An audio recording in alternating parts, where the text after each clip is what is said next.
people, because people want to be appreciated. People want to be heard. And that's why we have meetings where we talk about brainstorming. We are looking for ideas. And we normally say when you are doing brainstorming, no idea is a bad idea. Until we have really gone through it, no idea is a bad idea. Number 3, do of communication is create a receptive environment as a boss. What you call the open door policy. But you know, we say we have an open door policy, and generally we are not opening those doors. You know, our face, we are not approachable. So be in a receptive environment and ensure that we can reach you. And I want to say, as a director or as a manager or as a corporate person, you need to be vulnerable to your staff members. Sometimes, you know, they should see that you are human. You are not made of steel. You can also make a mistake. And once you make a mistake, you amend it and you show that you have amended it. The mistake number 3 that most of us leaders normally do, that we should stop doing, is to stop motivating people. Stop motivating people. And I want to tell you, Shaka the Zulu, if you watch a movie called Shaka the Zulu, and I would wish you to do that, they are also online when you can, this boy was ostracized.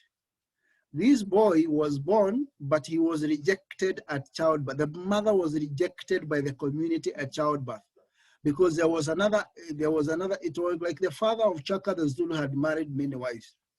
Her mother, people believed, of course, that Chaka the Zulu was in a lineage of becoming now the next king. And therefore, her mother was ostracized from when the boy was born. In fact, at one point in the movie, they ban even their gallery where they keep their feed. They have already harvested. Some young boys are sent, they ban, they are ostracized, they are told to go away, they move away from the community. But that young man, through resilience and perseverance, and because he had been told by one of the court hangabouts that he is supposed to be the second king, he really worked around, you know, pushed, resilient, persevered, came back, put together a small army. People did not want to be associated with him, started fighting one man. By the time he was coming back to the kingdom, he had created a revolution around. I want to tell you that tomorrow when you are in the department you work, when you join in and you are given a new assignment, you may find that sometimes there is a lot of battle against you. But so long as what you're doing is right, don't give up. Work on that particular crusade. And when people start seeing that you are making effort and progress, you'll find like Chaka the Zulu, everybody joins you up. And by the time you become a leader, everybody's saying, hey, we did it. A good leader, Nelson Mandela said, is that you inspire people to do. When we accomplish, they say we did it, but you know at the back of your mind, you are actually the one who did it. As a good leader, for you to motivate, don't bribe, don't cajole, don't threaten. Threats don't work with people. When we threaten people, they start working against you. The soil that grows good motivation involves being able to mine inside each and every one of us. There is what you call the desire to be important. We want to feel appreciated. And if you can be able to mine that and bring it out, that will help you. Now, there are 3 rules of motivation. Number 1, include people. Ask them what they want done. We've spoken about brainstorming. There are many other tools you can use. Feedback, you can use customer service surveys, you can use employee surveys, you can use very short questions, you know, that can be able to give you feedback so that you know what people want. Number 2, treat people like people. Be nice to people, say hello to people, smile with people. Employee should be handled like family. In organizations where we are running now, as much as there is the race to the top, to the corner office, you also require to reach there with people, not alone. I know a CEO in this country. She is in the brewing industry. I do not want to mention names because maybe there could be a relative. She's in a brewing industry. And we used to work with her sometimes back in one of the confectionery companies in the country.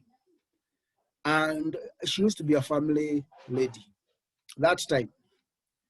And even today, she has retained her family. That time in the 90s, it was not, politically savvy in organization. Majority of the people I worked in marketing were single. It was not, why should I get settled? But she retained her family. Today, she is a CEO of one of the biggest brewing company in the country and still has a family intact. And she speaks about it openly, that even as you raise to the top, you also want to carry around your family together with you. The other rule of motivation is praise people. We have said inside each and every one of us, there's a small child who wants to be praised, who wants to be spoken to. During meeting, come up with the celebration of birthdays, small, simple things, issues around. I know a company where they used to give the best performers, either you get a silver key, a gold key, or even a diamond key if you are the very best. You have what you call the Employee of the Month awards, Manager of the Quarter awards, the CEO award. Yeah, you can encourage, because there's something you also call counseling in organizations. If I'm a manager who is working under a boss, I can also make suggestions. Why don't you come up with this award? Now, this company gives keys because they say people are the key. People are the key. So that's why, and once you get that gold or silver or diamond key, you hang it around your neck the way you normally hang your name tags. So that when you walk around, people know this is a silver good person. This is a gold person. The fourth leadership mistake that you are likely to make is what you call seeing things from the other person's point of view, or stop seeing things from the other person's point of view. A man, a CEO in one of the company, was an SME, wanted to have a private secretary. So he put an advertisement in the newspapers. This is a real life story because I know the person. And once he put up in the newspaper, he got over 300 replies of people looking for that work of a private secretary. Now, then he was wondering, how do I go all through? And majority of those particular letters, they started with the following, and I want to be very specific. They were saying, I wish to apply for this position in reply to the advertisement I saw in the newspaper.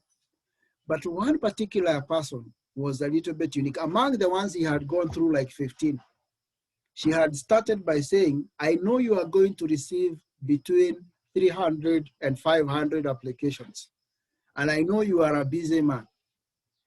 I would wish you to call me, and this is my number. I'm Carol. This is my number. Call me. I'll come to your office. I'll help you sort through according to what you are, the application qualifications. I'll help you sort through. I'll be able to put aside the ones you don't require and put on your desk the ones you want, who are top priority. And therefore, your work will be easier. And this was the lady who was called. She was called, but by the time she was called, unfortunately, she had already gotten another job.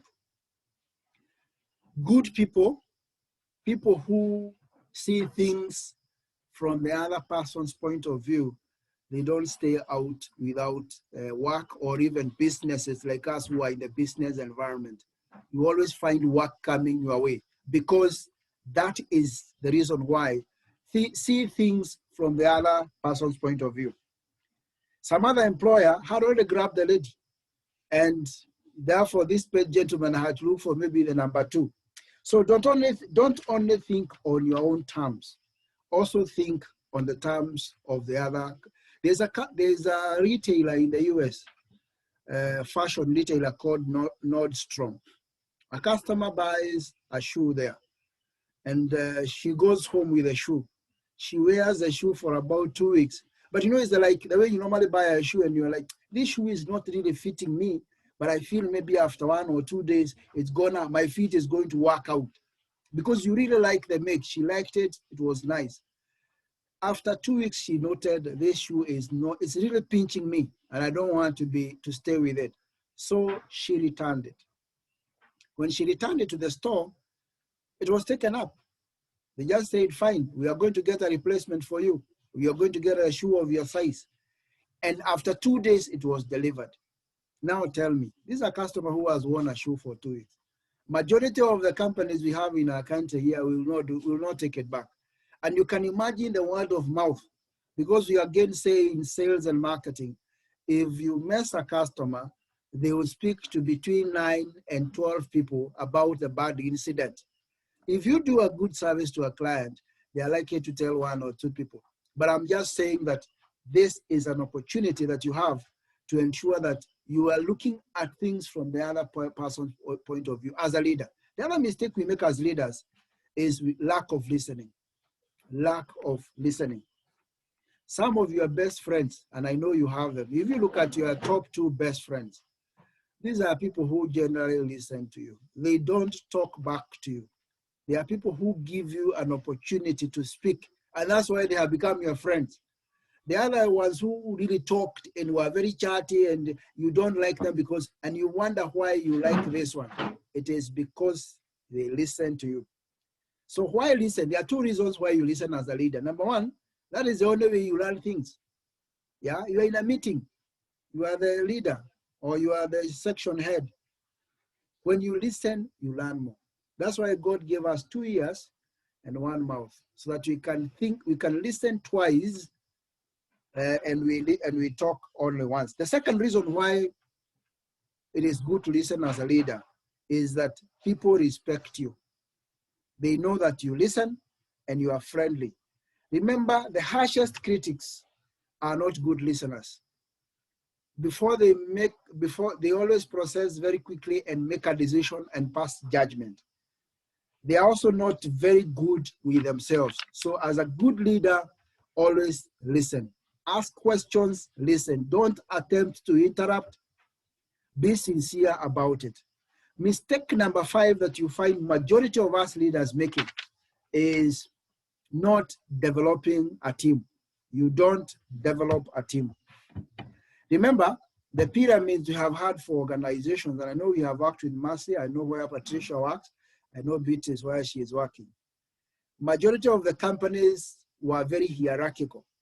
You remember the pyramid used to be very big below here. That's where we have majority of the employees. And then it goes up, becoming smaller and smaller. However, what is happening in organizations today, in fact, we have inverted the pyramid so that you'll find the CEO and new people in top management are below here. Those guys on the front line are the people you should be taking care of. This week, we had our water disrupted, last week actually. The local company that does water provision, they said they wanted to upgrade our pipes. They had stuck a lot of mud. And they came and pulled out. They affected over 30 families, plus even people in flats. And then, of course, you know the leverage in some of these organizations. So we took initiative. Personally, I took initiative. I found out who is the CEO of that organization, and I started engaging him. And I found him, if I looked at the way we were being treated by the people down here, the meter readers, and the way he was talking, there was a total difference. The guy was humble, listening, calling back. The guys here below were switching off phones. And I want to tell you, in record 3 days, water was back. And generally, because we are talking about, they were saying it is a minor project. The middle manager was saying it's a minor project, but it would have taken us a whole 1 week for this water to have come back. And of course, we would have been forced to pay for things like gate valves, you know, all those kind of stuff. But we were not. It was free of charge. Everything was put back. As the point I'm trying to talk about is, there is a misalignment between the CEO and his team. And I told him yesterday as I was sending him my thank you note that he needs to check on the front line because they are not reflective of his attitude and his demeanor and vision. The point I'm saying is that build teams, lead teams, motivate people. Why do you need a team? Number 1, they require to have a sense of vision. What is your vision? What is your direction? They require to buy into that. A leader must have energy, and that energy is communicated to the team. The second reason why you require a team is that teams are able to buy the goals and run with them. You'll find that most successful coaches, they are basically on the bench. But the people who do the playing of the ball are the team members. But when they are out there playing the ball, they have the mindset, the vision, the goals of the coach. He must have communicated very well so that your team is aligned together with you. And finally, the reason why you require a team is that make each member responsible for the product or the area or the project they are carrying out. I want to share a story of a team called the New York Islanders. The New York Islanders are hockey, serious hockey players sometimes back. Their captain, they had a game, the final game of what you call the Stanley Cup, and they won it. And now they started running now to go and, be given the cup. And of course they lined up, the second team lined up, got their badges. Now the first team that had won, now the New York Islanders moved towards the dais, and they got the cup. Just before they got the cup, the coach whispered to the captain and said, "Please allow the boys to carry the cup." And of course, generally, because captains are the ones who are given the cup. But the moment he was given the cup, he gave it to the boys to run away with it. And it was the captain who was relating this story, saying, even in the midst of that particular time, the coach would remember that it is the people, the team that has brought the cup. It is not the captain alone. And therefore, the glory should not go to the captain. The glory should go to the team. And he really respected that coach all his life. So as a leader, always remember you are delivering because of the team. And I want to say this. I worked as a leader, especially when you are in a team, when complaints come, take the blame. Don't start condemning your team members. But when you go back to your meeting as a department, a section, that's where now you start telling them you did something wrong, but not before your seniors or before the departmental meetings, across what you call across department meetings. I remember one boss I worked for, anytime we'd go for senior management meetings from the sales department, and we start being hammered by maybe finance, he would actually take all the blame, even when the blame was not his. Today he's a senior manager, director in one of the county governments in Kenya. So when we went back now to our department, that's now when he would be on your case, call you to the office and say, "Nyutu, remember that was your problem. You didn't do the right thing in your account, and that's why we are being hammered." But when we are in that meeting, he will always say, "I take all the blame." That is a good leader. You don't point out the mistake of your people when you are in a meeting with your seniors. You take the blame and you go back. Again, let your team stay involved and be a mentor to your team. How do you do that? By inspiring them, ensuring that you understand their career objectives and career progression, and of course, giving them new responsibilities and new opportunities to work. Mistake number 6, as we come to a conclusion, you are unable to maintain or achieve balance. Remember what you call the wheel of life. The late Dr. Steve Covey, the guy who has written the book of what you call the habits of 7 habits of highly effective people, spoke about the wheel of life. That a man or a leader or a woman is about 6 dimensions. First, spiritual, your relationship with your God. Very, very important. It gives you a lot of grounding. It gives you a lot of trust. Even when everything else around you is falling down, when you have a relationship with your maker, then you have a direct line where you can speak. It doesn't matter the religion. I'm not speaking religion. It doesn't matter denomination. Because, if you go to the Muslim world, they will talk about Allah. As Christians, we speak about Jesus and God. You speak to Asians, they have a way. Each Chinese, they have a way. But there must be some spiritual nourishment that you are always ensuring that part of you is not dying. The second element that Dr. Steve Covey spoke about is what he called physical. Are you taking care of your body? And I think we spoke about this bit about 2 weeks ago. How do you take care of yourself?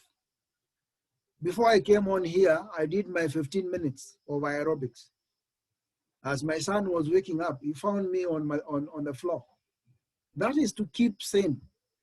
It is to keep your body, because this is the engine that makes you move and work and do whatever you do. It is very, very important. I know I have gone a little bit low on it, but it is critical. The other element is what you call emotional. What is it that you feed your mind as a leader? Remember, I had mentioned to you last week, I was reading a book called The Leader in You. And majority of the things I found there, I said, they are very brilliant things I can share with other people. I'm also reading something to do with what you call NLP.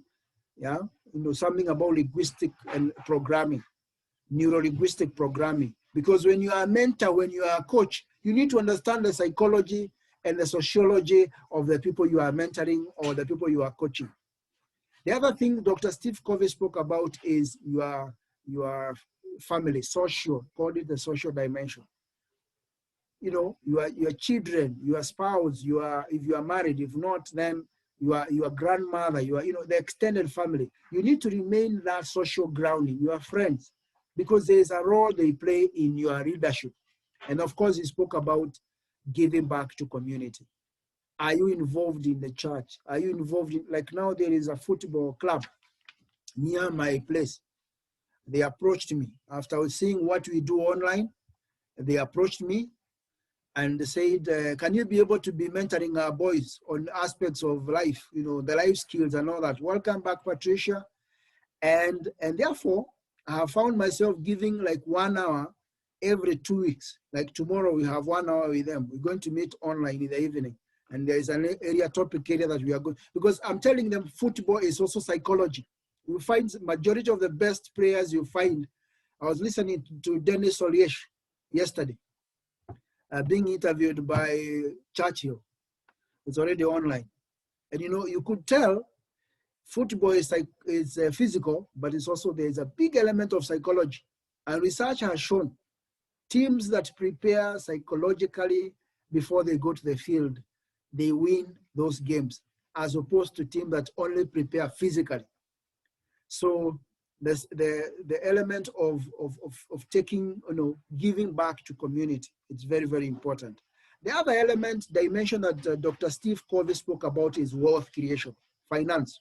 That all things that you do are driven, of course, by finance. The finance world is very important. Your economic development is also very important because it helps you to get something to take to church to tithe.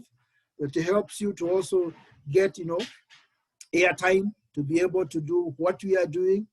So the economic aspect of a human being balances a leader. I want to say this. As a leader, we need balance. Take an example of your heart. Your heart pumps 70, 80, 90 years. God gives you grace, or even 100 years. And it never stops pumping. And it has never broken down, unless maybe somebody has a heart problem. And we are told, why then does the heart do that? Harvard Medical School did a research, and they found out that the heart does not pump 24 hours. That for every pumping, as it contracts, it rests. For every pump, it rests. For every pump, it rests. And therefore, I'm told, and therefore what happens finally at the end of the day is that out of 24 hours, the heart actually rests for about 15 hours. It only pumps for 9 hours. So even you and me, we cannot be pumping and working 24 hours. We must have an opportunity to rest. The US Army they have a principle, especially when they are doing long walks and practice and they are on the wall, they will go walking for a whole 1 hour rest for 10 minutes. Another 1 hour, rest for 10. And there's somebody say that team can even go for 16, 17 hours. 1 hour rest, 1 hour, 10 minutes rest, 1 hour work, 10 minutes rest. Winston Churchill, during the Second World War, he was the Prime Minister of the UK. We are told he used to work in bed every morning. And if you read this, he's a crazy man. He would work up to 11 in bed, making calls, making dictation, because that time they used to have very little computers and networks. So making dictation to his secretary from his bed, and even taking, making orders and telephone calls and holding conferences from his bed. And he was able to work for 16, 17 hours. What is our take here? As a leader, you need balance. You need balance. All the other aspects of your life are very, very important. You have got to stop thinking of time spent with your family, exercise, leisure as wasted time. Relaxation is not a dirty word. That's what you are saying. Get involved in activities that are not necessarily work. Get life. I remember one boss used to tell us, get a life, so that you are not there throughout. A bonus point as we come to a conclusion is that to stop worrying. Stop worrying as a leader.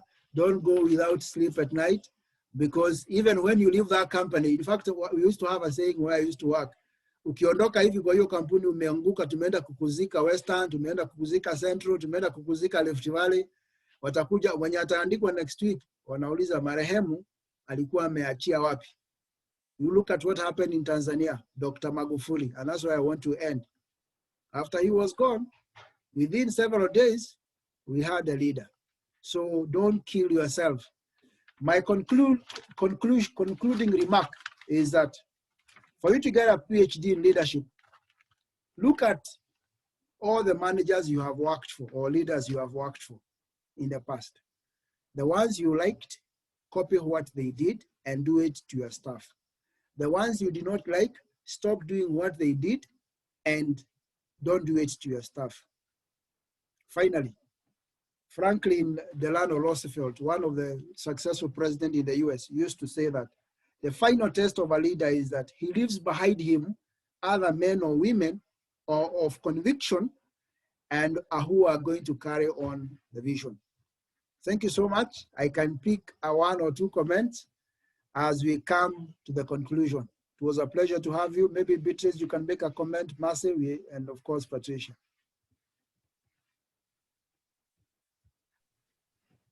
Thank you so much, Joe. I think mine is just to say thank you.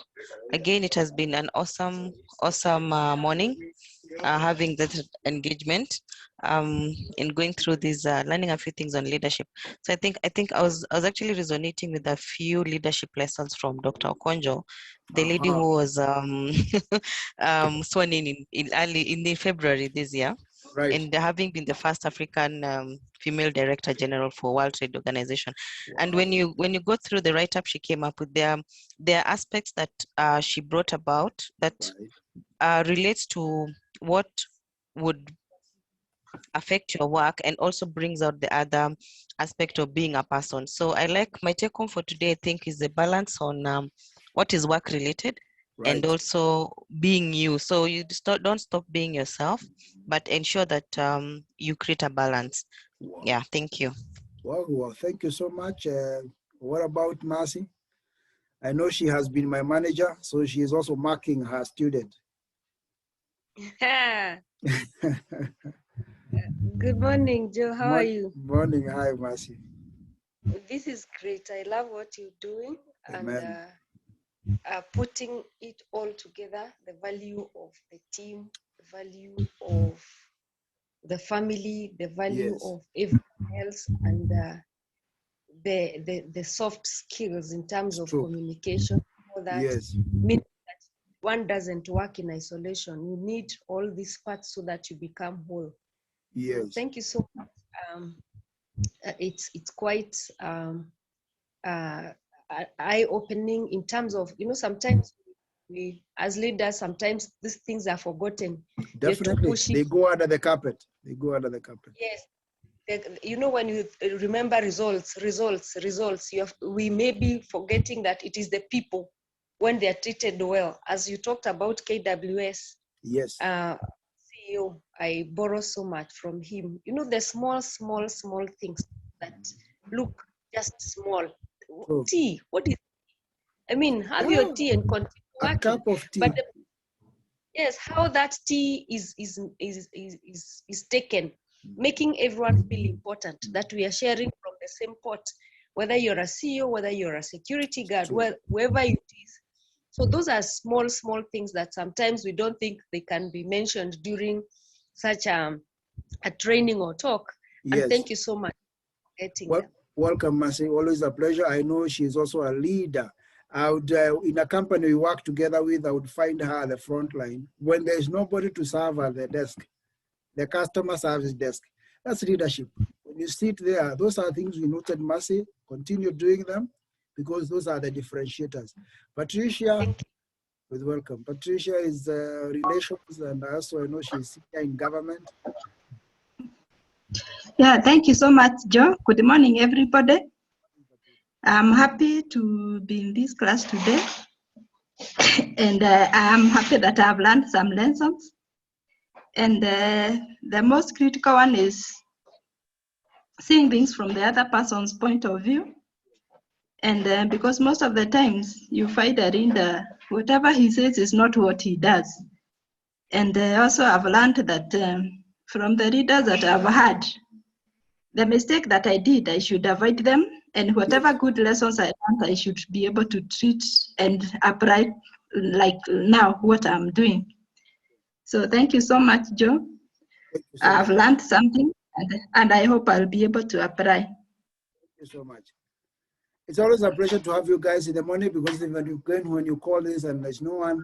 So I am so appreciative. Beatrice, we normally say in your area, Kongoi, Seychelles, Mase, Noega, Patricia, Noega. We close it there. May the Lord bless all of you. Have a great day. We're going to pick up later. Thank you. Good day. Thank you. Good day.